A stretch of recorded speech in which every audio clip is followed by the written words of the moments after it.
Hola, buenas tardes a todos, bienvenidos a este foro muy específico en el que vamos a mostrar la experiencia del uso de Inlifidase, un protocolo muy innovador en el mundo del trasplante y que permite el acceso al trasplante a pacientes súper hipersensibilizados.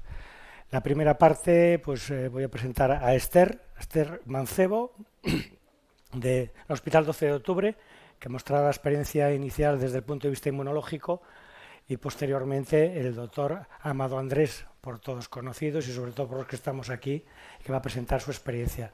Finalmente yo pondré los casos que tenemos de nuestra serie y podremos discutir entre todos la experiencia de cada uno.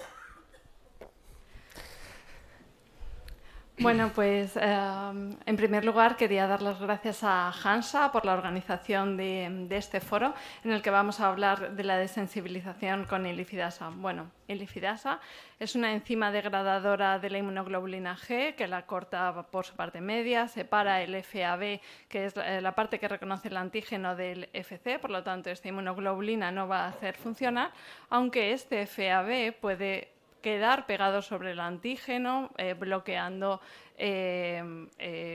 la unión de posibles anticuerpos que puedan quedar después del tratamiento. Además, este efecto lo hace de manera muy rápida y, pues como vemos, en unas 2 horas dejamos de tener inmunoglobulina G en su conformación nativa en el suero. Y no solo actúa sobre la inmunoglobulina G sérica, sino que también destruye la inmunoglobulina G tisular y la inmunoglobulina G de isotipo, el BCR de isotipo IgG que está recubriendo a los linfocitos B.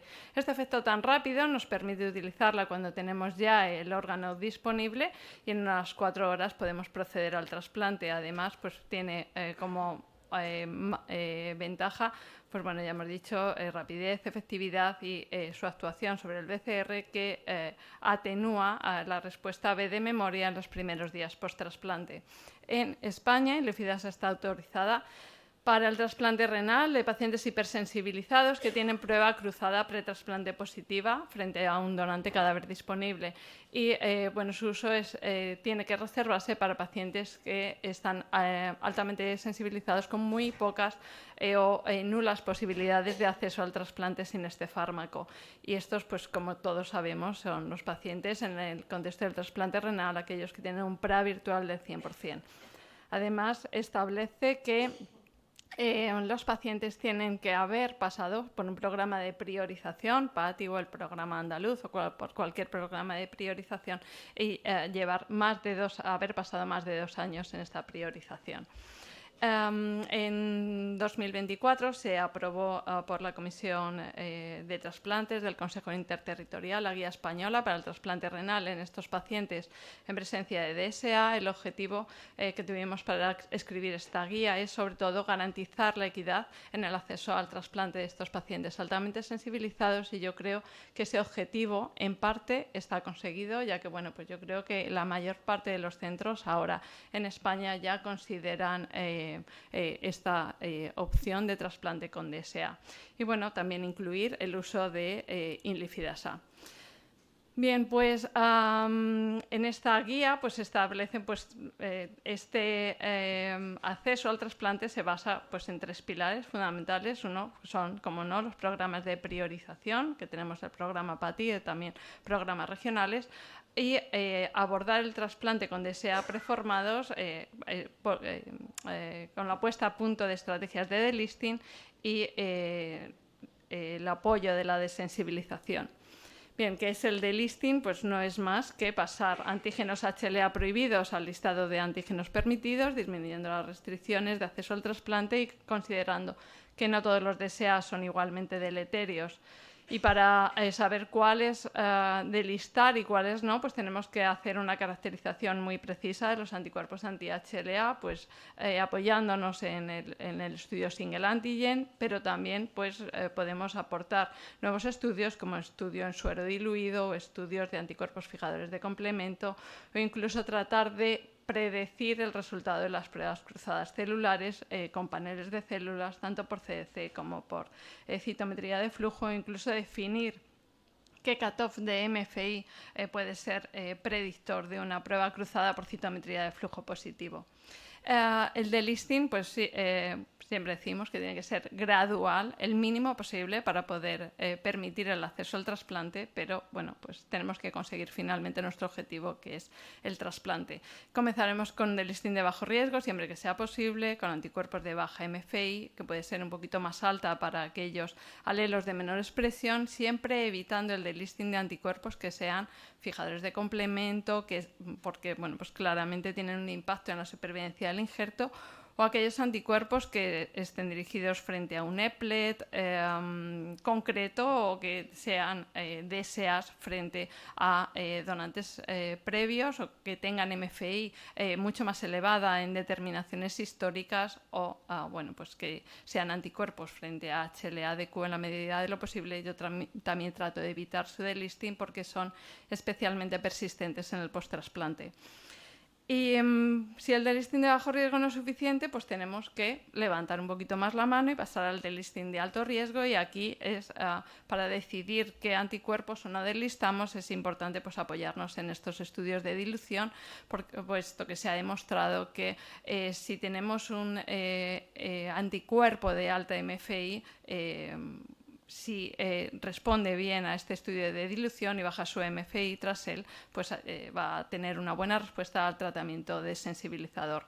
Y también es importante recoger el resultado de las pruebas cruzadas por citometría de flujo, ya que vemos que el acceso al trasplante en presencia de DSAs, cuando son negativas, tanto la prueba cruzada por citometría de flujo como por CDC, presenta una supervivencia a medio plazo que es bastante similar a la del trasplante sin DSA. Por lo tanto, no debemos, bueno, pues tenemos que intentar darle esta oportunidad a nuestros pacientes, ¿no? ¿Cuál es nuestra experiencia en el 12 de octubre antes de tener disponible Inlifidasa? Bueno, pues hacíamos lo que podíamos, ya intentábamos hacer algo de delisting. Y pues de 216 pacientes hipersensibilizados trasplantados en este periodo, entre 2015 y 2022, 53 los realizamos con DSAs preformados. Y aquí veis la MFI de estos DSAs preformados. Veis que la mayoría de los pacientes no presentaron rechazo, algunos tenían MFIs elevadas. Y vemos que, a destacar que por debajo de 5.000 MFIs, ningún paciente con DSA por debajo de 5.000 MFIs presentó rechazo humoral, mientras que el 35% de los que tenían DSA más elevada presentó este rechazo. Bueno, pues indicar que 3 de estos pacientes, los que tenían la MFI más alta, son pacientes con anticuerpos anti-DP, que muchas veces nos veíamos y nos vemos obligados a trasplantarlos con DSA porque el PATI no nos da la opción de incluirlos en el programa de priorización. ¿Y cuál es? Bueno, pues la tasa de rechazo, pues ya hemos dicho, en estos pacientes la tasa de rechazo humoral fue del 12%, y si lo comparamos con otros pacientes no sensibilizados o sensibilizados trasplantados sin DSA, pues sí vemos que la tasa de rechazo es mayor, ocurre sobre todo en el post-trasplante inmediato, pero bueno, pues es un precio a pagar por estos trasplantes que veis que tampoco es tanto riesgo. Después de esta estrategia conseguimos reducir el tiempo y medio en lista de espera. Estos pacientes llevaban más de 4 años en lista de espera y conseguimos trasplantarlos en menos de 8 meses. La incorporación de esta, aquí está listado, refleja todos los hospitales que participan en el programa PATI y el número de trasplantes realizados con donantes recibidos del programa. Y aquí está el Hospital 12 de Octubre. Y no está aquí por casualidad, está aquí porque realizamos estas estrategias de delisting ya desde hace tiempo y hemos incorporado recientemente, desde finales de 2022 empezamos con el trasplante con desensibilización con Inlifidasa, y desde diciembre de 2023 hemos incorporado Inlifidasa comercial, ya fuera de ensayo clínico. Y esto, pues bueno, pues requiere pues un poquito más de trabajo, una evaluación multidisciplinar, bueno, tener ofertas en las guardias complejas. Nuestros compañeros de guardias a veces no están muy contentos porque hay que enfrentarse a situaciones difíciles, pero tenemos que hacerlo por nuestros pacientes.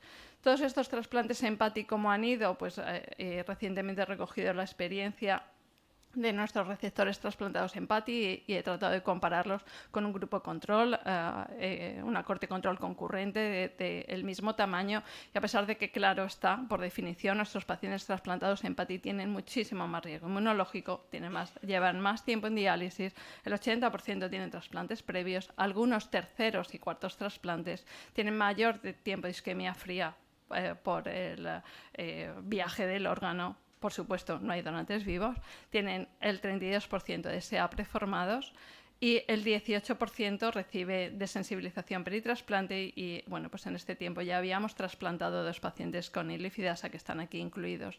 ¿Y cómo fue su evolución? Pues función retardada del injerto comparable entre los 2 grupos, función renal a los 30 días medida por la creatinina y a 5 años medida por la creatinina y por la tasa de filtrado glomerular sin diferencias entre trasplantados en PATI y trasplantados fuera de PATI y tasa de rechazo total del 12%, de rechazo humoral del 5,8%. Buenísimo resultado. Y bueno, pues esta es la supervivencia realmente superponible. Aquí, bueno, pues se separan un poquito las curvas a 7 años, pero es que son grupos que realmente, pues os los comparo, pero no son comparables, porque es que el grupo PATI tiene un riesgo muchísimo más alto. ¿Y qué es lo que se correlacionó con una menor supervivencia del injerto? Podríamos pensar, pues, ese 32% de pacientes que trasplantas con DSA preformados, pues no, solo se correlacionó el haber accedido al trasplante con 1 o 2 mismatch en HLA-DR que incrementaba el riesgo de pérdida del injerto y como factor protector pues de llevar menos tiempo en diálisis antes de llegar al trasplante o ser un primer trasplante. Esta línea azul es la supervivencia del injerto de nuestros pacientes trasplantados con DSA preformados. ¿Y cómo eran estos DSA preformados? Pues eran sobre todo frente a HLA de clase 1 con una MFI que, bueno, pues no es tampoco muy elevada, pero sobre todo es elevada en los pacientes que se trasplantaron con anticuerpos frente a HLA de clase 2, a destacar la de los anticuerpos anti-DP. Esta es la supervivencia del paciente, también unos resultados muy buenos. Tras realizar un delisting de bajo riesgo, una vez que recibimos una oferta, los inmunólogos revisamos los DSAs, los nefrólogos evalúan la calidad del riñón y aceptamos la oferta cuando el riñón es de buena calidad, porque bueno, si ya tenemos alto riesgo inmunológico y un riñón malo, pues ya es el combo perfecto, ¿no? Entonces hay que seleccionar muy bien los riñones y una vez que tenemos aceptada la oferta, realizamos siempre prueba cruzada por citometría de flujo y si es negativa, estamos en delisting de bajo riesgo, procedemos al trasplante. Con desensibilización convencional peritrasplante cada vez la hacemos menos.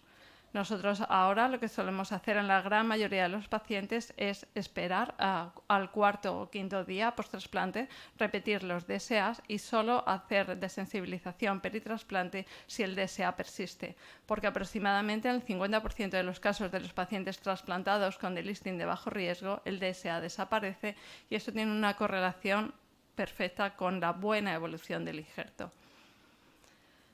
Bien, pues en estos delisting de alto riesgo, desde que tenemos inlifidasa disponibles, nosotros pues bueno, siempre tenemos disponible inlifidasa para ellos, ya que la posibilidad de tener pruebas cruzadas por citometría de flujo positiva pues es elevada y además pues tener inlifidasa nos ha permitido ir un pasito más allá y bueno, pues hacer este delisting gradual lo más conservador posible, pero ir quitando restricciones de manera gradual hasta alcanzar nuestro objetivo, incluso llegando a no tener límites de MFI, aunque sí que hemos tratado en inicio evitar pruebas cruzadas por CDC positivas. Tras un delisting de alto riesgo, cuando recibimos la oferta, si la prueba cruzada es negativa, procedemos al trasplante de nuevo con desensibilización peritrasplante disponible. Pero bueno, ahora mismo estamos cambiando nuestro protocolo y estamos valorando incluir aquí desensibilización pretrasplante con inlifidasa si los DSAs son de alto riesgo, especialmente si la prueba cruzada por citometría es positiva en sueros históricos. Si la prueba cruzada es positiva, pues procedemos a tratar con inlifidasa y obtenemos una muestra a 2 horas desde el inicio de la infusión repetimos la prueba cruzada. Si es negativa, pues bueno, pues ya podemos realizar el trasplante, y si no, recogemos una segunda muestra a las 4 horas después del inicio de la infusión. ¿Que es necesaria hacer esta prueba cruzada por citometría pre-uso de inlifidasa? Pues bueno, realmente en Europa nadie lo hace.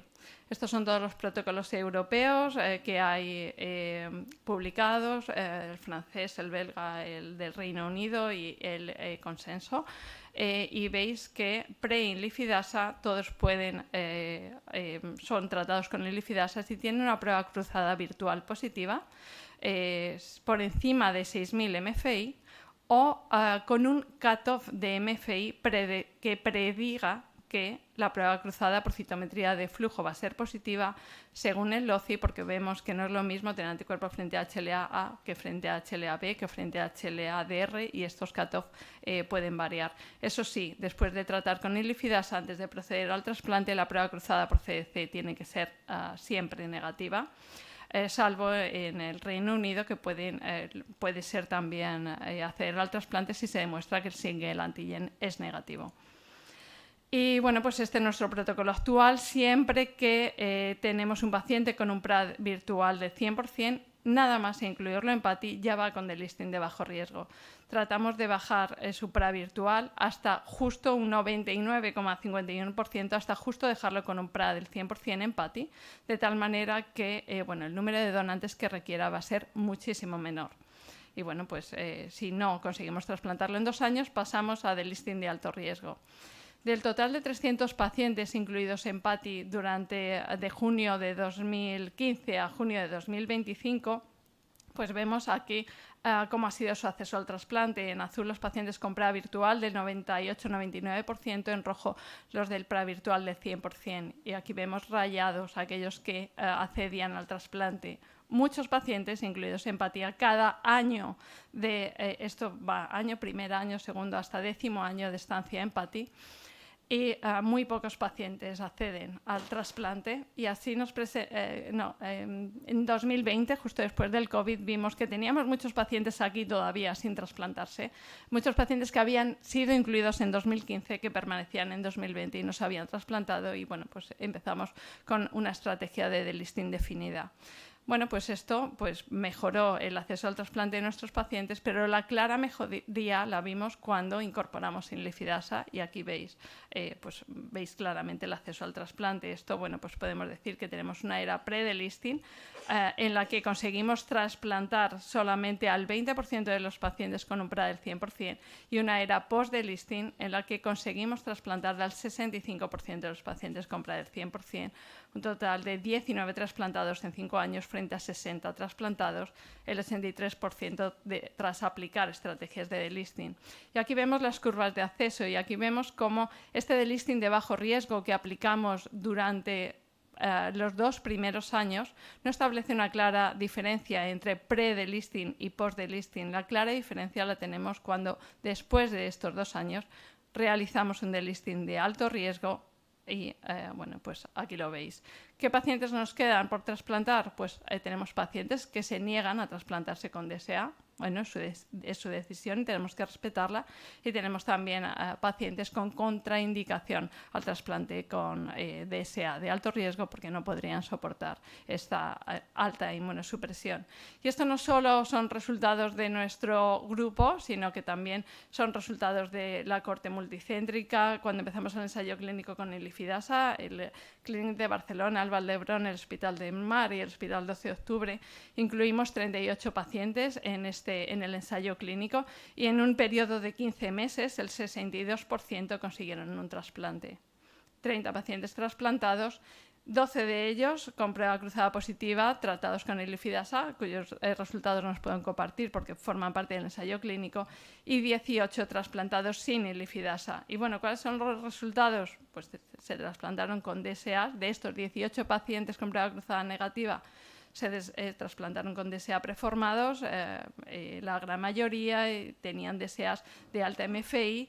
El 60% tuvieron DSAs persistentes y el 44% tuvieron rechazo.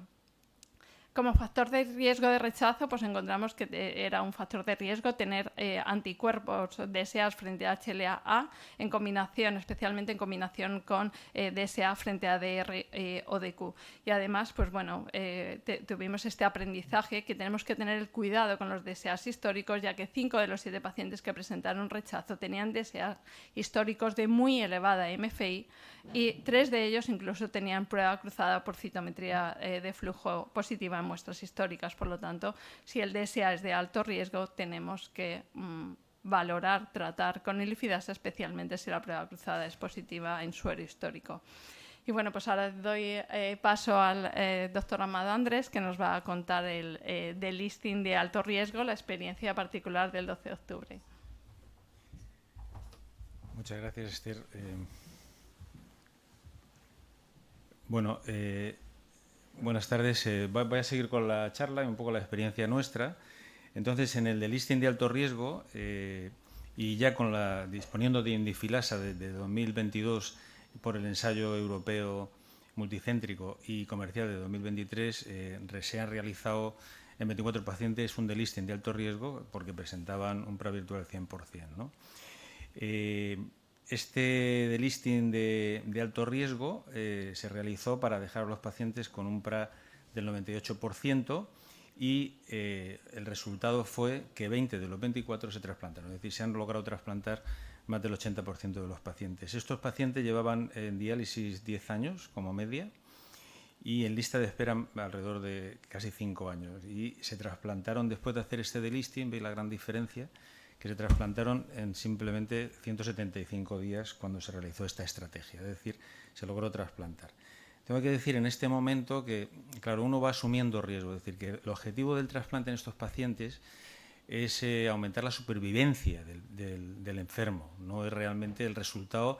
Es importante porque el buen resultado de esta estrategia va a lograr que el enfermo viva más, pero entramos dentro de un área, de unas estrategias donde son trasplantes de altísimo riesgo, donde va a haber que manejar de una manera muy fina la inmunosupresión y va a haber que tenemos que inmunosuprimirle de una manera más intensa y eso le va a exponer en riesgos. A pesar de todos esos riesgos que tienen que asumir, visto en el futuro, visto a largo plazo, ese paciente que entra en esta estrategia, la probabilidad de estar vivo es mucho mayor que aquel que permanece esperando en diálisis. Por tanto, es una estrategia de riesgo para invertir supervivencia del paciente a largo plazo. Y eso ya se lleva haciendo mucho tiempo con la desensibilización convencional, en Estados Unidos, en Europa, con la plasmaféresis y la inmunoglobulina en el trasplante de vivo, es decir, se propone en estos pacientes desensibilizar pretrasplante y hacer el trasplante de vivo cuando estén las pruebas cruzadas negativas, las pruebas cruzadas pretrasplante. En este momento y disponiendo de este fármaco ha sido posible hacer esa desensibilización para el trasplante de fallecido en el momento en que se le asigna un riñón a ese receptor. Es decir, en 2 horas tenemos el mismo efecto que un programa de desensibilización convencional para vivo que se lleva haciendo durante mucho tiempo. Es una estrategia, como vuelvo a repetir, tendente a aumentar la supervivencia del paciente con altísimo riesgo de rechazos y pérdida de injerto mucho mayores que un paciente que se somete a un trasplante estándar. Bien, pues la experiencia nuestra de estos 20 pacientes trasplantados, 8 requirieron indifilasa porque la prueba cruzada por citometría de flujo fue positiva y 12, estando con un delisting de alto riesgo, no dieron pruebas cruzadas positivas ni por citometría ni por CDC y se trasplantaron sin tener que utilizar la desensibilización con indifilasa. La diferencia entre estos dos grupos, pues bueno, se ve en esta gráfica que aquellos que presentaron la prueba cruzada por citometría negativa tenían una media de MCI de los anticuerpos anti-HLA mucho más baja que aquellos que necesitaron indifilasa, y en cuanto al número de DSAs, pues en el grupo de indifilasa la mayor parte tenían 5, 6 o 4 DSAs frente solo un paciente tenía un DSA. Y en el otro grupo, pues la mayor parte de ellos tenían solo un DSA y, bueno, alguno tenía 4 o 5. El resultado de los trasplantados con delisting de alto riesgo sin la utilización de indifilasa, pues es muy aceptable. Hubo 2 fallecimientos en este grupo, uno por una parada cardíaca inmediata. Son enfermos realmente muy complejos, con mucho riesgo cardiovascular, llevan mucho tiempo en diálisis esperando, y probablemente en el futuro también la selección de estos pacientes tenga que mejorar, y cuando haya mucho riesgo vital o mucho riesgo para que funcione el injerto, como veremos también en el otro caso posteriormente, pues podremos también utilizar estrategias más tendentes a esperar a encontrar un donante sin DSA. Y otro paciente, debido a la inmunosupresión que hubo que administrarle, pues falleció por un shock séptico al día 230 post-trasplante. Y en cuanto a la muerte, a la supervivencia del paciente censurada por muerte, pues veis que es un muy buenos resultados, y uno se perdió realmente por una microangiopatía trombótica asociada probablemente a un CMV, que probablemente, o también al tratamiento con IM-TOR, la tasa de rechazo más que aceptable, solamente de un 18%. Y en cuanto a los pacientes, esa N de 8 pacientes tratados con indifilasa, la mayoría de ellos, pues de las 2 horas se negativizó la prueba cruzada, y en 2 de ellos hubo que esperar 4 horas a que hiciera efecto el fármaco. 5 de ellos pertenecen al ensayo clínico, que no está ya acabado, está cerrado prácticamente, y en los próximos meses conoceremos los resultados globales. Y la indifilasa comercial la hemos utilizado en 3 pacientes de nuestro hospital.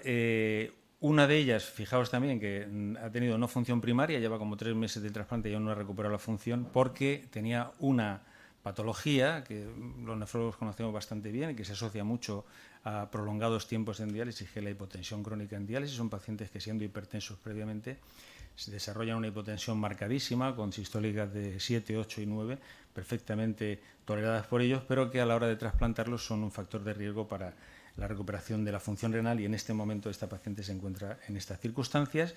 Y os voy a presentar pues estos otros 2 casos que tenemos de tratamiento con indifilasa. Esta es una mujer de 52 años que inició diálisis en el 97 por una enfermedad glomerular, y que se trasplantó en el 2002 de un donante vivo, que fue bien hasta el 2011, que perdió la función del injerto por una nefropatía crónica del injerto. Es un diagnóstico genérico que se utilizaba antes para probablemente describir la insuficiencia renal crónica del injerto, y no había ninguna especificidad de por qué le pasaba.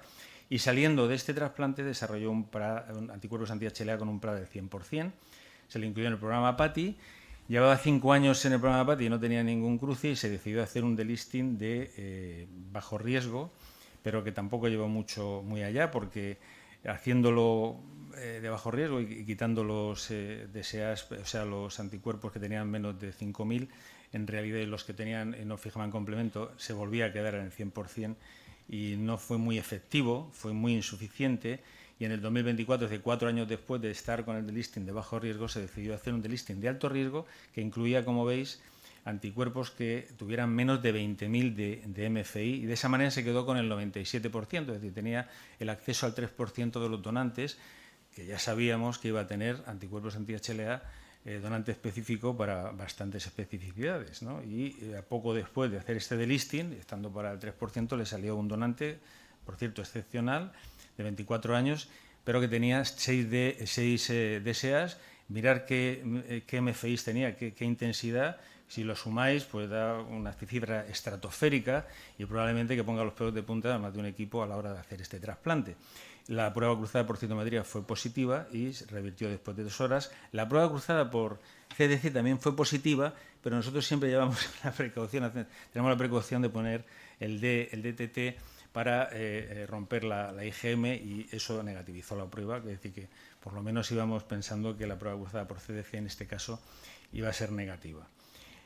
El tratamiento con indifilasa, la inmunosupresión, es la que se marca, y hay que llevar cuidado solamente en no dar anticuerpos, no dar terapias biológicas con anticuerpos, como la timoglobulina, por ejemplo, o el rituximab, que hay que diferirlos al 5º o 7º día, cuando ya no está haciendo efecto esta enzima que deplecciona las IgG. Entonces, pues los primeros días post-trasplante mantenemos la inmunosupresión fundamentalmente con alta dosis de esteroides, por supuesto el tacrolimus y el micofenonato. Posteriormente se da rituximab, se da la timoglobulina, y si hace falta, pues se hace desensibilización convencional, como en este caso. Veis aquí cómo después de la indifilasa se planchan completamente las inmunoglobulinas, caen durante una semana y luego rebotan. Entonces, en el rebote es donde tenemos que estar atentos para ver si hace rechazo o no hace rechazo, cómo va la función renal, cómo va la proteinuria. Muchos de ellos sería interesante biopsiarlo. Esta enferma no se dejó biopsiar, pero al rebotar de esta manera el DR53, pues ya le hicimos una aplicación ya de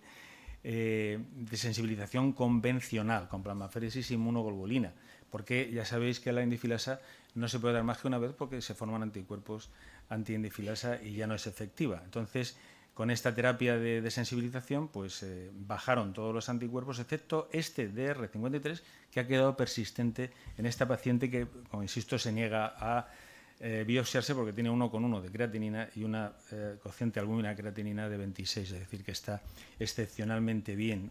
Y este es el segundo caso también de una mujer de 59 años, Alpor, trasplantada en el 92 por primera vez, con el riñón funcionante hasta 2007, que hace también una nefropatía crónica del injerto, término genérico, vuelvo a decir, probablemente un rechazo humoral crónico, que sería, no tendría más historia, y que está en diálisis hasta 2015, que se hace un segundo trasplante sin DSA. Este estaba también en el PATI, encontramos un riñón que no tenía DSAs, pero desarrolló al poco de nuevo DSAs, no sé si es que estaban ocultos o la enferma cometió algún error en las medicaciones, que se trató con plasmaféresis, rituximab, corticoides, etcétera, etcétera, y volvió a desarrollar otra glomerulopatía del trasplante y en 5 años volvió a diálisis. Y entró nuevamente en el programa PATI, en esta ocasión con un PRA del 100%.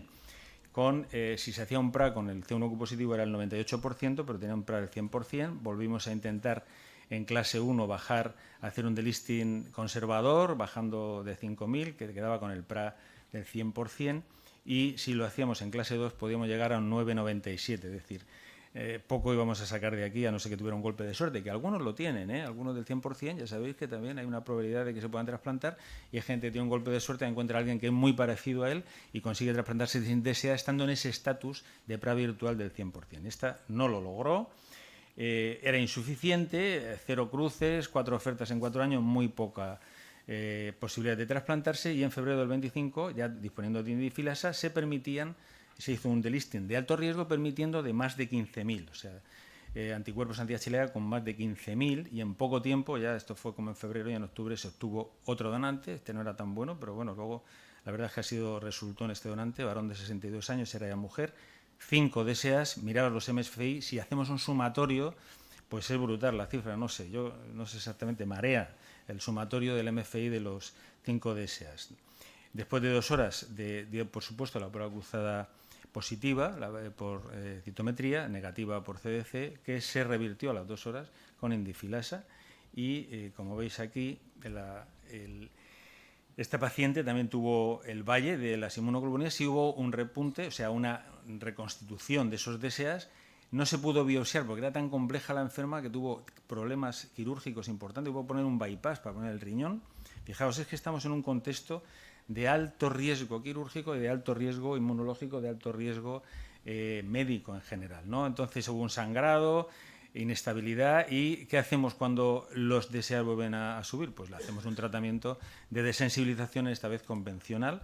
Esperemos que pronto se desarrolle una indifilasa pues que sea menos inmunogénica y podamos reutilizarla, porque sería muy interesante. Pero bueno, con 6 plasmaféresis y el tratamiento con inmunoglobulina después de cada plasmaféresis, veis cómo se comportaron los DSAs, y esto es magnífico, porque al mantenerlos bajos ya con la inmunosupresión habitual que lleva la enferma, con micofenolato, con tacrolimus, con esteroides, pues probablemente vaya a tener muy buena evolución, como está teniendo, 0,6 de creatinina y 28 de cociente albúmina creatinina. Maravilloso después de más de año y medio de evolución. Y como veis aquí, aquellos que resuelven los DSAs pues tienen un pronóstico, como puso también antes la doctora Mancebo, mucho mejor protección, mucho mejor supervivencia que aquellos que persisten con el DSA. Aquí tenemos 2 casos, uno que persiste con el DSA y otro que ha resuelto todos los DSA, con lo cual tenemos que ver la evolución. ¿Cuál es la política que estamos utilizando nosotros después de con los pacientes que se trasplantan con DSA?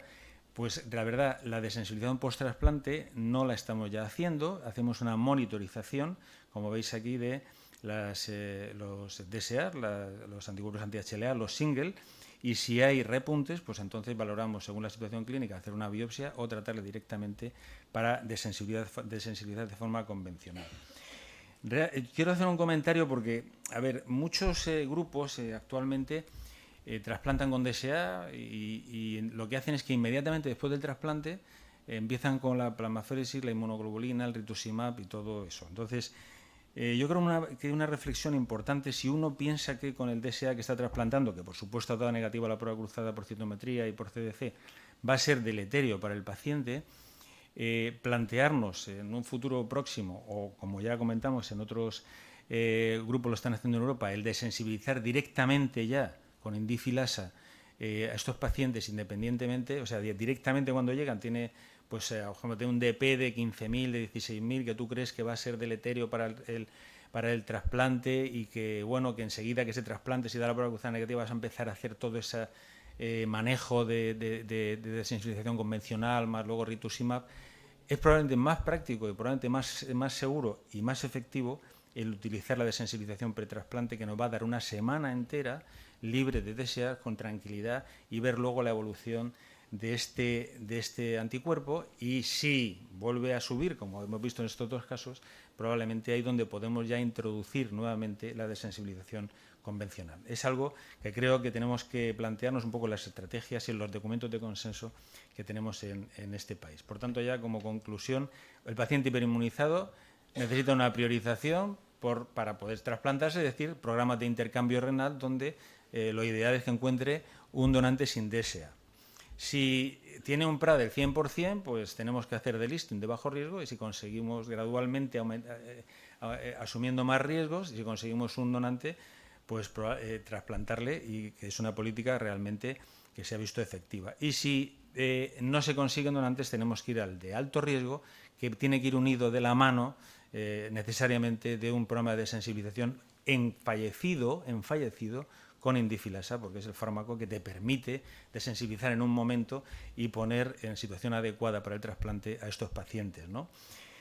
Puedes utilizar una desensibilización convencional en un vivo, porque tú puedes hacerla, pero realmente en el fallecido la única estrategia válida en este momento y eficaz es la desensibilización con indifilasa. En cuanto a la desensibilización post-trasplante, una vez que tú ya has tenido una prueba cruzada negativa, cuando no has utilizado indifilasa y utilizas desensibilización post-trasplante, me parece que hay que hacer un replanteamiento donde es posiblemente mucho más práctico utilizarla también pretrasplante, independientemente de que sea negativa la prueba cruzada por citometría de flujo o por CDC.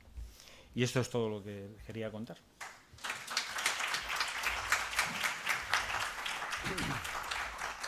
Hacemos la discusión después, ¿verdad?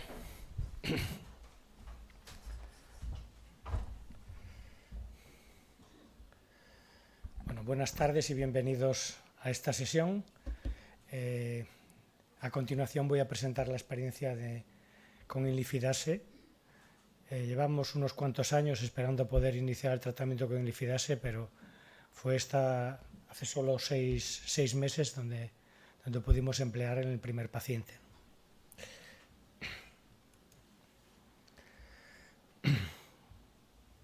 Teóricamente eso era el nuevo hospital, cómo va a quedar. Desde luego que va a ser bastante más amplio, más grande, y espero que cuente con más recursos a la hora de trasplante desde el punto de vista del servicio de inmunología y de nefrología para poder llevar a cabo más trasplantes de estas características.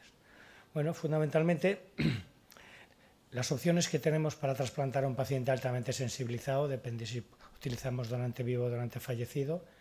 Y en el donante fallecido hasta ahora estamos muy contentos con el sistema PATI. El sistema PATI permite trasplantar, como veíamos ayer, y reducir el número de pacientes en lista de espera PATI hasta un 5%, que presentaba ayer la doctora Beatriz Domínguez Gil, con lo cual es un éxito bastante importante, con más de 1.000 trasplantes realizados por este sistema. Pero quedan una serie de pacientes que son muy difíciles, porque tienen CPR al 100%, y entonces en ellos tienes que hacer un deslisting, como ya explicó la doctora Mancebo y la doctora Amado Andrés, y en aquellos con deslisting, que todavía sigue siendo la prueba cruzada positiva, pues utilizar desensibilización con Inlifidase.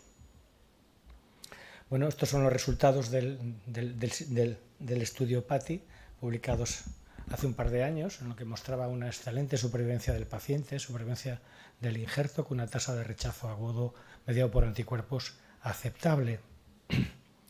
Pero sí es cierto que cada año se incluyen aproximadamente 200 nuevos pacientes en el programa PATI. Si solo trasplantamos 160, pues hay un balance todavía negativo para tratar de disminuir el número de pacientes hipersensibilizados en las listas de espera. Y además podemos trasplantar con mucha facilidad a los de 98, 99%, pero queda ahí un subgrupo de pacientes del 100% que son los más difíciles de trasplantar, con lo cual siguen en diálisis, aumenta la mortalidad en lista de espera y disminuye todavía la probabilidad del trasplante. Nosotros realizamos desensibilización y deslisting desde hace un par de años, desde el año 2023, y hemos desensibilizado ya aproximadamente 40 pacientes con esta técnica de deslisting y desensibilización convencional en aquellos pacientes que creemos convenientes para desensibilizar, con bastantes buenos resultados y con un índice de rechazo agudo entre el 18 y el 30%. Siguiendo los protocolos de las guías españolas, hemos realizado un protocolo en nuestro hospital desde hace el año 2023 que nos permitía el uso de enlifidasa y fue autorizado por nuestro servicio de salud y que nos ha permitido trasplantar a aquellos pacientes que previamente no podíamos trasplantar sin el uso de enlifidasa. Al acceder al programa de la ONT con desensibilización tenías más posibilidades de que estos pacientes pudieran tener un cruce sin necesidad de empleo de enlifidasa con un cross-match virtual negativo e incluso con citometría de flujo y CDC negativa. Bueno, la primera persona que hemos desensibilizado es una mujer de 46 años, diversas alergias, insuficiencia renal crónica secundaria a glomerulonefritis, hemodiálisis en otro centro, era de otra área sanitaria, un primer trasplante en el 96, un segundo trasplante en el año 2001, primero en diálisis peritoneal, perdió la función de la membrana y reinició de nuevo en diálisis. Los test que presentaba para el estudio eran negativos, de test ginecológico, había sido evaluado por los urólogos de nuestro centro para trasplante renal de donante vivo y también por el programa de trasplante de donante vivo, pero no había manera de encontrar un donante compatible con esta paciente, incluso la posibilidad de sensibilizar era muy baja porque mantenía anticuerpos preformados frente a sus donantes con títulos de MFIs muy altas y con pruebas cruzadas por CDC y citometría negativa. No había tenido ninguna oferta en el 2024 y entonces acude a nuestro hospital para valorar una segunda opinión. Realizamos las pruebas analíticas, estudio exhaustivo, ecocardio, TAC, ecoabdominal, valoración por urología es importante. Esta persona tenía ya 2 trasplantes previos, valoración por los anestesistas y también por los nefrólogos. Bueno, el paciente había recibido absolutamente todos los estudios y estaba vacunada, pero faltaba el meningococo. Electrocardiograma normal, ecocardiograma no les voy a mostrar, pero bueno, era rigurosamente normal. Nosotros a casi todos los pacientes le hacemos que tienen una diuresis residual nula, le hacemos una cistografía para ver la capacidad de la vejiga. Tenía una capacidad de más de 150 y nosotros en esta paciente no ordenamos una distensión vesical. Y este es el TAC que mostraba donde estaban situados los 2 injertos renales, con lo cual los urólogos decidieron imponer el trasplante renal fosa ilíaca derecha un poquito más alto, porque tenía un poquito más bajo que el anterior, porque tenía espacio suficiente desde la anterior anastomosis. Decimos que todos estos análisis eran negativos, tenía un montón de anticuerpos preformados, clase 1, clase 2. Este es estudio de clase 1, estudio de clase 2. Entonces presentamos esta paciente en el foro multidisciplinar que discutimos con anestesistas, urólogos, inmunólogos, farmacéuticos, enfermeras de trasplante, enfermeras de quirófano, fundamentalmente si veían algún inconveniente en introducir a esta persona en lista de espera de trasplante renal con inlifidase. Bueno, decidimos que sí. Entonces, en nuestro programa necesitamos, para que nos autoricen el SOLES, lo utilizamos, o nos autoricen el inlifidase, lo hacemos a través del programa SOLES. Se nos ha autorizado, con lo cual una condición indispensable es que haya inlifidase en la farmacia para poder pacientes en lista de espera. Bueno, los criterios que utilizamos los inmunólogos y los nefrólogos, fundamentalmente, que tienen que tener 4 años en CPRA, los criterios habituales de la ONT, y fundamentalmente que tengan las pruebas cruzadas positivas, en este caso a través de citometría de flujo. Y si tiene la citometría de flujo, que consideramos el cutoff, fundamentalmente 2 veces para células T y 3 veces para células B. Esto es un protocolo que utilizamos inicialmente. ¿Cuáles serían lo óptimo que consideraríamos para trasplantar a estos pacientes con los niveles de MFI y dependiendo de cuántos anticuerpos podíamos tolerar, ¿no? Respecto a los DP y los FE, pues inicialmente dudamos, pero bueno, consideramos que aquellos pacientes lo valoraríamos cuando tenían niveles por encima de 10.000. Y nosotros, habitualmente, aparte de hacer un conocimiento, tenemos un tope de edad de 65 años, pero es un tope relativo, fundamentalmente. Una persona que tenga 66 años y que tenga un estatus fisiológico, un estado normal, lo podemos aceptar perfectamente. Dependiendo del estado vascular, pues nos indicará el riesgo que debemos de asumir, porque si tiene un estado del árbol vascular que necesita para diálisis bastante precario, esto es una indicación de urgencia de estos pacientes y tiene que tener evaluación urológica previa, ¿no? También tiene que no tener ninguna contraindicación desde el punto de vista hepático, pulmonar, cardiológico y adecuar una edad donante receptor. Lo que pongo aquí de isquemia fría es, ya sé que es una utopía, pero simplemente es para incentivar a todo el equipo de trasplante, todos los equipos que participan en este tipo de trasplante, para acortar al máximo el tiempo de isquemia fría. Bueno, entonces llega el día del desembarco en Normandía, pues sale este paciente, ¡pum!, en la lista de PATI. Entonces lo primero que tenemos que observar fundamentalmente es cuando nos lo ofertan, la distancia que tal y dónde está el donante, qué posibilidades tenemos que hacer con una isquemia fría que no sea muy prolongada, y los primeros contactos se hacen con el inmunólogo y con el nefrólogo. Entonces nos avisan, lógicamente, pues contactamos nos contacta la ONT y desde la coordinación de trasplante hablan de momento con el inmunólogo, que es el doctor Cid, que está por allí, y también conmigo, que soy el nefrólogo responsable, uno de los nefrólogos responsables de este grupo de trasplante, ¿no? Y somos los que nos encargamos de, dependiendo de las condiciones clínicas del donante y de las condiciones inmunológicas, de aceptar este enfermo. Y una vez aceptada la enferma, se pone en marcha toda la parafernalia, que consiste en traslado del órgano, minimizar la isquemia fría, coordinar los tiempos, avisar al equipo quirúrgico, a anestesia, urología, a la enfermera, al nefrólogo de guardia, que ese día tiene habitualmente un aumento del número de pulsaciones, y después también a la farmacéutica de guardia.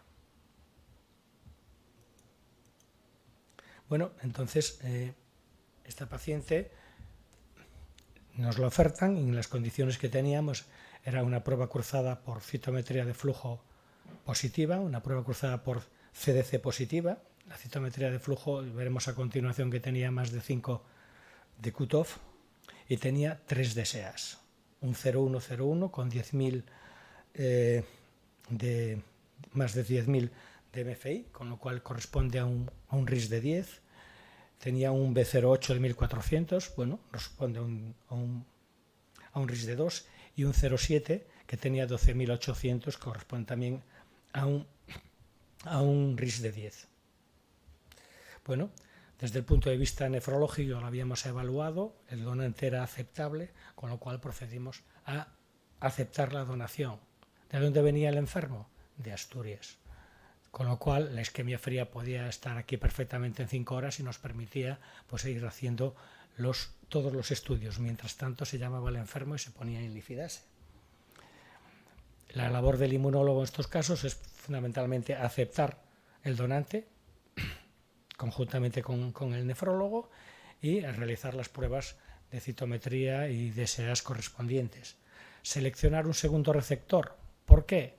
Bueno, porque si la prueba cruzada resulta que sigue siendo positiva y a pesar de una segunda dosis sigue siendo positiva, pues no perderíamos el órgano y se lo dejaríamos a un segundo receptor, aunque quedaríamos en deuda.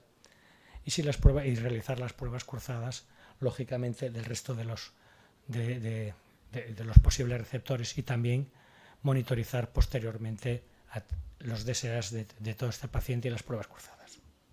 El nefrólogo de guardia tiene un peso muy importante, habitualmente es el que encargado de avisar al paciente, al servicio de admisión para que no ponga absolutamente ninguna pega por las camas, avisar a farmacia, avisar a enfermería, avisar lógicamente al paciente para que realice un transporte rápido y proceder al preoperatorio rápido también y si es necesario a 2 horas de diálisis. Confirmar que el consentimiento está firmado. Habitualmente estos pacientes firman el consentimiento el día que nosotros damos el OK para inclusión en Lifidase y debe estar señalizado en su historia clínica electrónica. También hay, como decía antes, llamamos a un segundo receptor por si el primero seguía dando positivo. A la enfermera de nefrología tiene muchísima importancia porque necesita acelerar todo el proceso y, digamos, priorizar a este paciente sobre el resto que tienen. Y no hay que haya una enfermera especial, es la enfermera que está de guardia en ese momento. Y necesitan pues, realizar toda la labor de enfermería de cualquier otro trasplante. Y después pues, premedicar para la puesta en marcha de Lifidase y, sobre todo, en aquellos pacientes que aceptamos el trasplante, pues poner la medicación pretrasplante. Mi compañera, la doctora Pilar Salvador, es la encargada de guardar en caja fuerte el Lifidase y sobre todo es la encargada de administrar y de preparar la información, la dosis de Lifidase para cada paciente, que se suministra en una bolsa especialmente diseñada para este tipo de pacientes. Además, tiene que monitorizar los fármacos, suministrar los fármacos que se le van a poner y además suministrar el tratamiento profiláctico.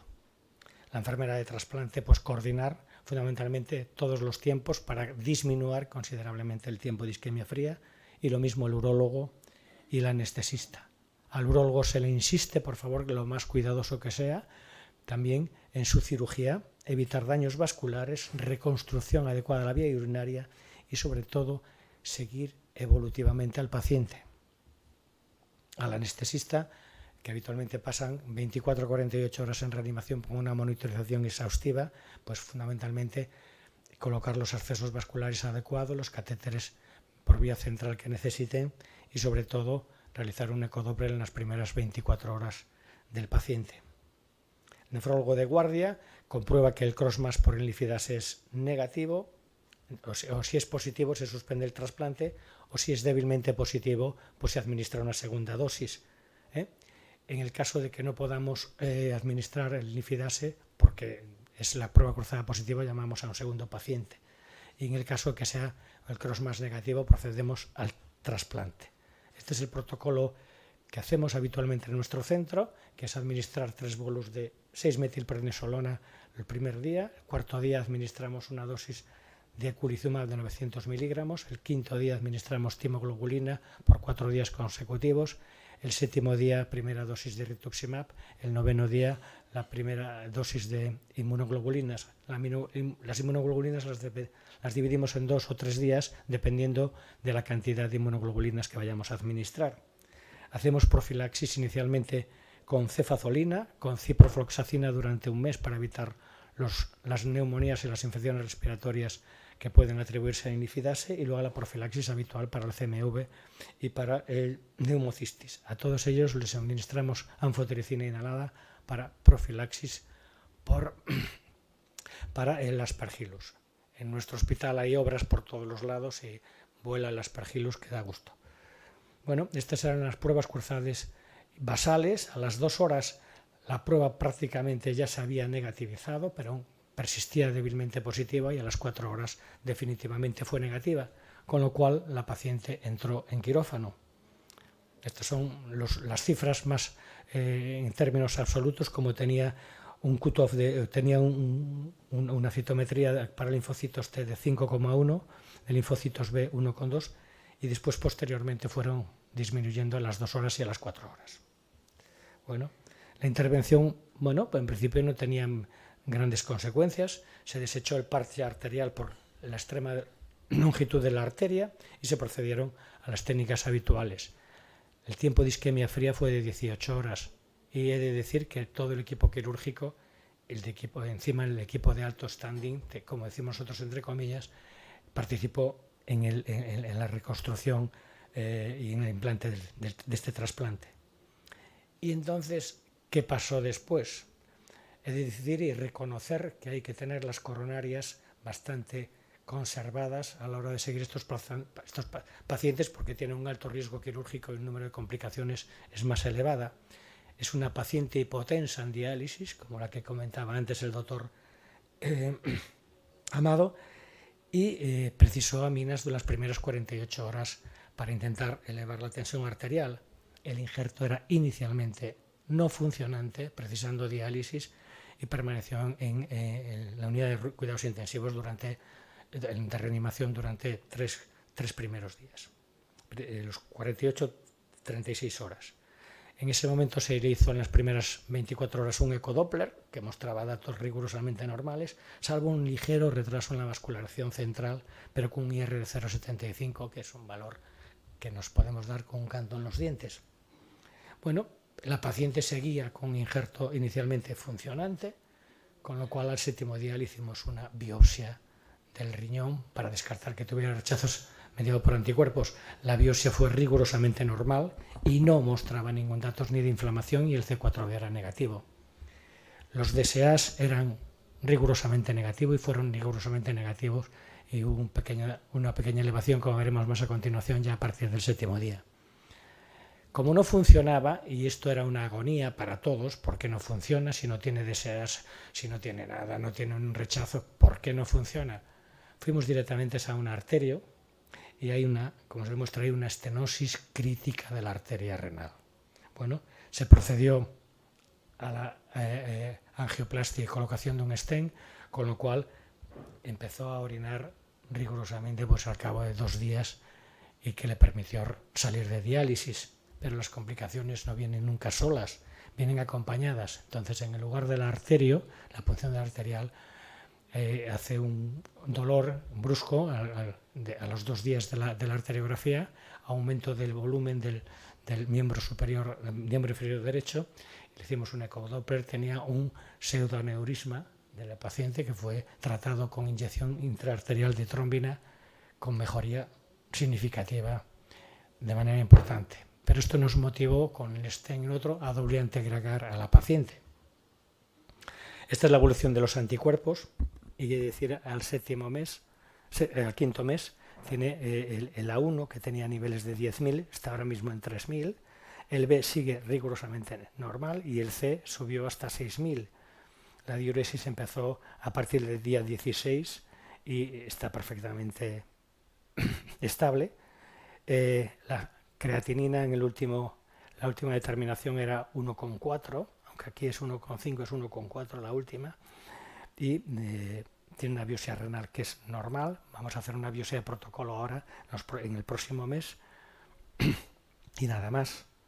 Esta es la función de hemoglobina, plaquetas, niveles, que es rigurosamente normal, y decir que no ha hecho ninguna infección por CMV, no ha hecho ninguna infección de momento por BK, y la retirada del catéter de hemodiálisis se realizó al 3.-4 mes después de retirada la doble antiagregación, el clopidogrel en concreto.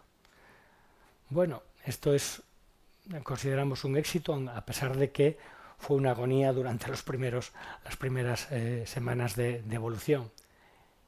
El segundo paciente también llevaba muchísimo tiempo en diálisis, era su 3.er trasplante, y estos son los anticuerpos que tenía en el momento de aceptar al paciente. En total eran 7 anticuerpos, alguno era de P, algún de Q, un de R y el resto eran clase 1. Fundamentalmente, algunos fijaban el complemento en un momento determinado, antes de quirófano, pero en ese momento y con esa dilución de 1,16 ninguno de ellos fijaba el complemento. El primer día, después de la infusión de inlifidasa, eso fue el control de los anticuerpos fueron completamente negativos, la citometría de flujo fue negativa y la prueba cruzada por CDC, también que era positiva, fue negativa. Bueno, se hace una intervención importante. Los urólogos consideraron que tenía un quiste parapiélico que había que reconstruir. Se hizo una reconstrucción, se quitó el quiste parapiélico, se dejó Surgicel en el lecho quirúrgico y en las primeras 24 en el posoperatorio, en las primeras horas, el paciente estaba perfectamente estable. Bueno, se hace un Doppler inicial a las 3 horas de quirófano, que era normal, y al día siguiente, a las 8 de la mañana, o sea, habían pasado 12 horas, el paciente sufre un episodio de anemización, se repite el ecodoppler donde hay una hipoperfusión cortical en ese momento y cuando se inyecta contraste parece que hay una cierta dificultad para la entrada de contraste. Se hace un nuevo ecodoppler en rayos muy reglado que confirma estos mismos datos, con lo cual el paciente va a quirófano con alta sospecha de que haya trombosado el injerto y lo que nos encontramos de una visión macroscópica es un riñón negro, totalmente negro. A pesar de ello, los vasos estaban permeables, tenían pulso.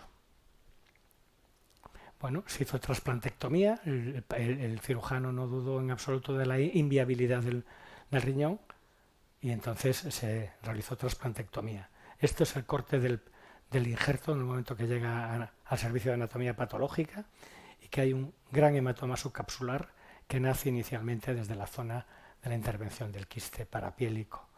Sangró a través de ahí, hizo un hematoma, hizo una compresión intrínseca del riñón y la hipoperfusión era por compresión intrínseca con datos de infarto. Entonces dirá, lo primero que pensamos todos, tiene un rechazo hiperagudo con esas características. Bueno, los DSAs fueron negativos en ese momento, la citometría todavía sigue siendo negativa y estos son los datos de la biopsia, donde hay lo que veis en rojo es el gran hematoma subcapsular que tenía, el resto había zonas en sombra compatibles con infarto, pero no había absolutamente ningún infiltrado inflamatorio y los depósitos de C4b eran negativos. Sí había hemorragia intersticial, pero fundamentalmente por compresión extrínseca, ¿no? Además, diagnosticó un adenoma milimétrico de un milímetro, sin trascendencia ninguna. Bueno, pero como las complicaciones también no vienen solas, ya llevaba 3 semanas de evolución con una importante connotación de carga psicológica por el fracaso del paciente, pero bueno, a la 3ª semana del trasplante el paciente joven, atlético, practica natación, pues tiene una hipotensión marcada, inestabilidad hemodinámica, se le hace un TAC y lo que tiene es un gran hematoma y un punto de sangrado activo. Bueno, no solo un punto de sangrado activo, sino que cuando se opera, se lleva a quirófano, se opera, y lo que comprueban es que tiene un aneurisma micótico de la arteria ilíaca, con lo cual se procede a una colocación de prótesis y tratamiento antibiótico durante otro mes más. Con lo cual el paciente mejoró clínicamente y fue dado de alta y está para volver a incluirse en PATI. Otra cosa es si en aquel momento ya puede haber otro tipo de inlifidasa que le podamos dar, porque lógicamente con la que le hemos dado le hemos perdido. Bueno, mis conclusiones son que inlifidasa permite el acceso al trasplante de pacientes altamente sensibilizados, ya sea por posibilidad de usar inlifidase o por incrementar las ofertas PATI. Y esta es nuestra experiencia en el gráfico de la derecha. Es imprescindible una exhaustiva evaluación del receptor y del donante por un equipo multidisciplinar que anticipe posibles complicaciones. suelen ser terceros, incluso cuartos trasplantes, con lo cual la dificultad quirúrgica es extrema. Una adecuada organización del trasplante resulta fundamental para intentar minimizar la isquemia fría y ponderar los riesgos. El riesgo inmunológico es la principal hándicap de estos pacientes, pero existen otros factores, fundamentalmente quirúrgicos, que pueden determinar también el pronóstico de estos pacientes. Recientemente, pues hoy es viernes, hace 6 días hicimos el tercer trasplante a una paciente que llevaba también como 15 años en diálisis. Esta vez la prueba cruzada por CDC fue negativa y solo fue positiva por citometría de flujo. Actualmente al 5.º día post-trasplante pues tiene una creatinina de 2, orinando perfectamente y procediendo al protocolo de infusión de rituximab, timoglobulina y monoglobulinas. Y nada más, muchas gracias por vuestra atención y estamos dispuestos a responder a cualquier pregunta de la audiencia, de lo que se os ocurra o comentar entre todos nosotros.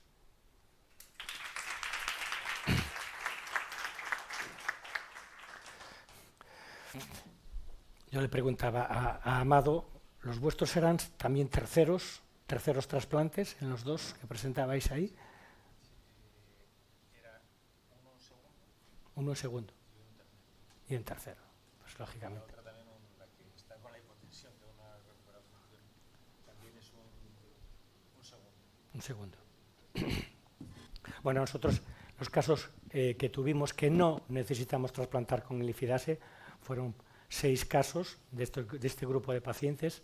Algunos de ellos lo desensibilizamos posteriormente porque tenían prueba cruzada por CDC y citometría absolutamente negativas y tenían unos DSAs los que desensibilizamos, que fueron 2, con menos de 3, tenían alrededor de 3.000 de MFI. Nosotros consideramos desensibilizarlos, aquellos que tienen más de 3.000, si es un solo anticuerpo, y si son más de un anticuerpo los desensibilizamos, tengan menos de 3.000, exactamente igual. La incidencia de rechazo agudo es muy aceptable, tremendamente, y curiosamente cuando comparamos aquellos que desensibilizamos frente a los que no desensibilizamos, tenemos más rechazo agudo en los que no desensibilizamos. Pero te estás refiriendo post-trasplante. Post-trasplante, pero en el protocolo de desliste. Muy bien. ¿Preguntas? Natalia Polanco quiere hacer una pregunta. Pues Esther creo que sí quiere hacer una pregunta. Si alguien, bueno, ahí hay un micro, o si no, hablando alto. Claro. Ah, vale. Esther quería hacer una pregunta. No, más que una reflexión, ¿no? Qué pena el segundo injerto, ¿no? Que es una manipulación urológica, que yo no sé la necesidad que tenía de esa manipulación, lo que se hizo un riñón de Page, ¿no? Una hipoperfusión por un hematoma extrínseco que comprimió la vascularización intrarrenal.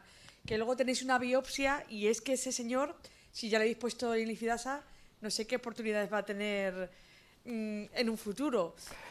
Que les haga una oportunidad en el PATI es remota, bastante remota. De hecho, ya lo habéis vosotros planteado este protocolo porque ya lo habéis valorado. Y lo que tú dices, o otras alternativas de fármacos, o es un chico, no sé qué, no me fija la edad, pero ha dicho que era joven, ¿no? Es muy joven. Muy joven. Muy joven, tiene 44 años, es un atleta, porque yo creo que no se murió del aneurisma micótico porque tiene 44 años. Si no, pero él fue enviado a nuestro centro para evaluar la posibilidad de trasplantarlo, de desensibilizarlo de un donante vivo.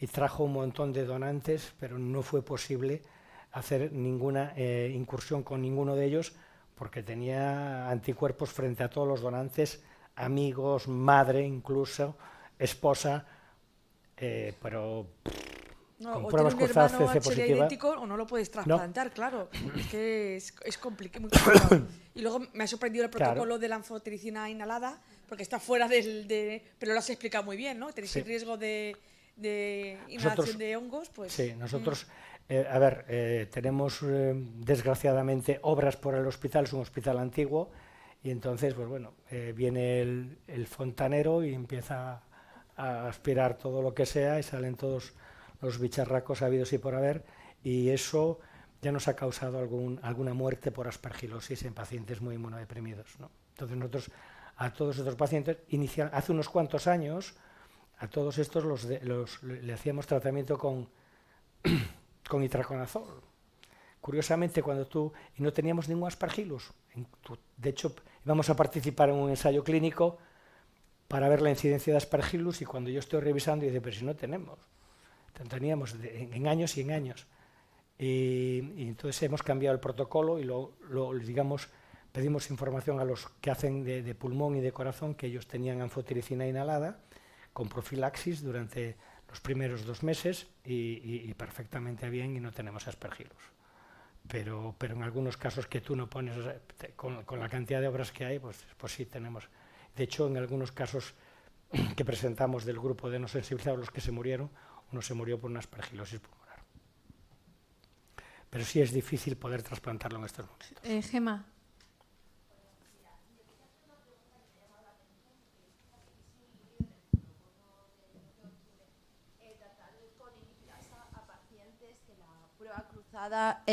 Daba negativa. Sí. Y quería preguntar si tiene alguna característica concreta esos anticuerpos por los que consideráis tratar con inlifidasa. Bueno, pues realmente esto viene de una oferta que tuvimos pues no sé, hace yo creo que un mes o menos. Tuvimos una oferta para un paciente de estos con delisting de alto riesgo. Cuando nos llegó el órgano, tenía DSAs bastante importantes, 3 DSAs con una MFI en torno a 10.000, uno frente a HLA-A, uno frente a ADQ y otro frente a ADP, y nos dio una prueba cruzada por citometría de flujo negativa. Entonces, ¿qué hicimos? Bueno, el inmunólogo dijo, yo no voy a decir que trasplanten a este paciente sin inlifidasa. Y el nefrólogo, en ese momento de guardia a las 4 de la mañana, dijo, pues yo tampoco voy a hacer este trasplante sin inlifidasa. Con lo cual, cuando llegamos por la mañana, aquí el doctor Amado y yo estaban trasplantando el reserva. Claro. Sí. Entonces dijimos, bueno, pues vamos a modificar el protocolo, y en estos casos, ¿quién hubiera ido al trasplante? Claro, es que no es lo mismo tener un DSA de 8.000 o uno de 8.000 y otro de 2.000 y que te dé prueba cruzada negativa y dices, bueno, pues venga, cuando ya exceden los DSAs de 10.000 MFI frente a clase 1 más clase 2. Es muy raro que te dé. ¿Qué hacemos? ¿Y eso os ha pasado con frecuencia? ¿Tener pruebas cruzadas negativas solo esa vez? Ten en cuenta que el doctor Constantino Fernández, aquí presente, desensibiliza, fíjate lo fino que es, que desensibiliza con 3.000 de MFI, todos, o sea, convencionalmente después del trasplante, él tiene la prueba negativa, pero no se fía, ¿no? Entonces esto es un mundo a desarrollar, y probablemente nosotros desde luego lo tenemos ya muy claro, y vamos a modificar un poquito la utilización para casos como este, o casos donde tengamos un sumatorio de MFI de 2 o 3 DSAs y que te dé de negativa la prueba cruzada por citometría, y bueno, pero ya te da de positiva con el single, porque hay una incompatibilidad clara de riesgo, y en vez de utilizar la desensibilización post-trasplante convencional, que es un Cristo, tenemos una semana de sosiego, y luego ya, si viendo cómo repuntan los DSAs, ya veremos si utilizamos, además tenemos el otro arma presente y en reserva, que es la desensibilización convencional. Es decir, que ese que ha dicho la doctora Esther Mancebo, ese trasplante que se podía haber hecho con indifilasa, a pesar de que tenía la prueba cruzada por citometría negativa, hubiéramos tenido una semana sin DSAs, donde el manejo del paciente es relativamente sencillo, y a partir de que veas cómo evolucionan posteriormente, tú te puedes replantear el hacer nueva desensibilización, pero ya la convencional, ¿no?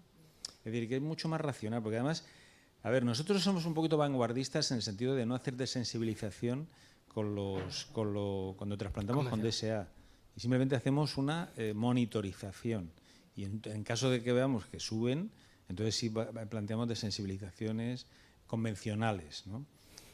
Pero en la mayor parte de los grupos, ¿no? Cuando damos esta charla, todo el mundo, doctor Fernández, no, yo enseguida plasmaféresis después a muerte.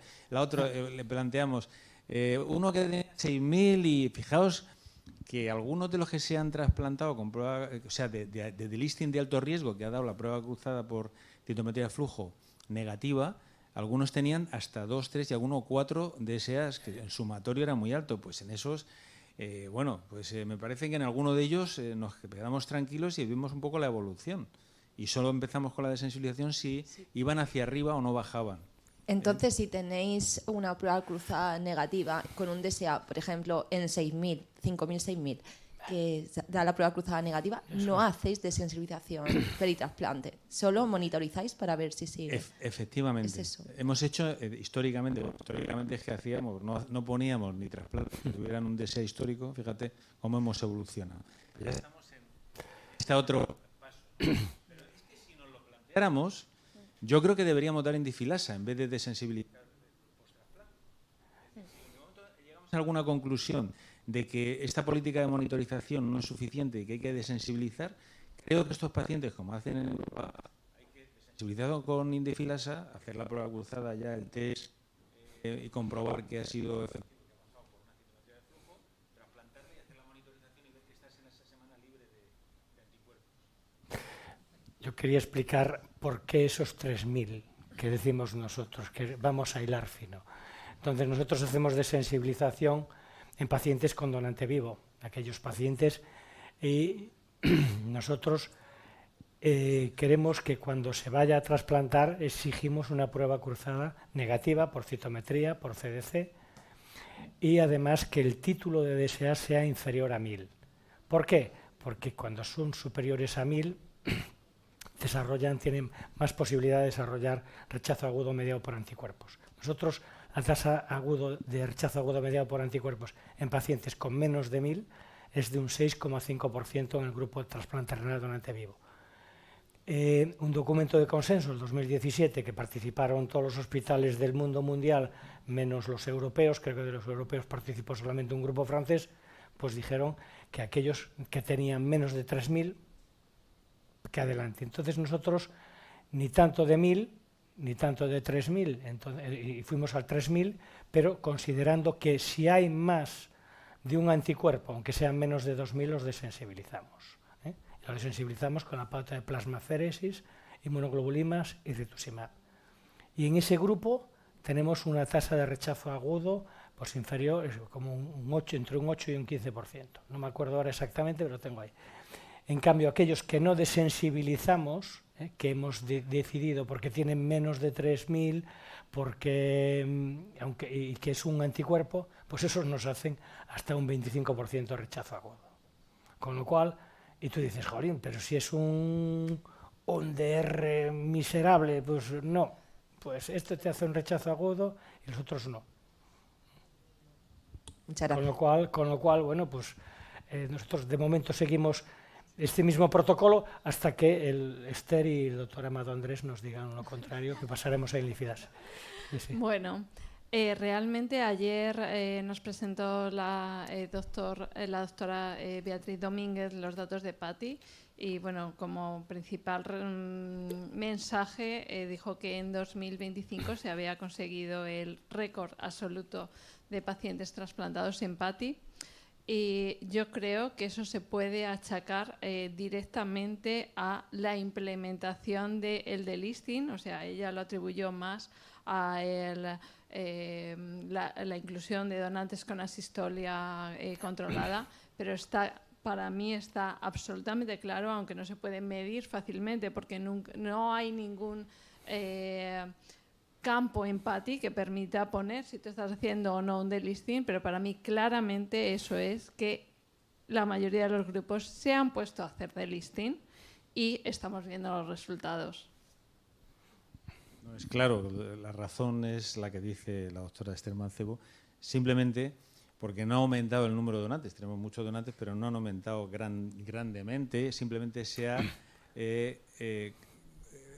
digamos, balanceado el número ha bajado las muertes encefálicas y han subido los de asistolia, pero el número total de donantes es el mismo y es el delisting lo que ha permitido claramente. Eso. Yo estoy absolutamente tendríamos convencido. que decírselo a la doctora Domínguez. Yo estoy absolutamente convencido. Desde un 14% que llegó, creo que al máximo de los pacientes con hipersensibilizados en el Listapati, la de ayer era un 9,2%. Si tú incluyes el mismo número de pacientes cada año, en total 200, 250, trasplantas los que sean, la manera de trasplantarlos a través del deslisting. Bueno, pues gracias por quedaros aquí hasta casi que nos cierren el centro. Y pues Y finalizamos la finalizamos la sesión. sesión.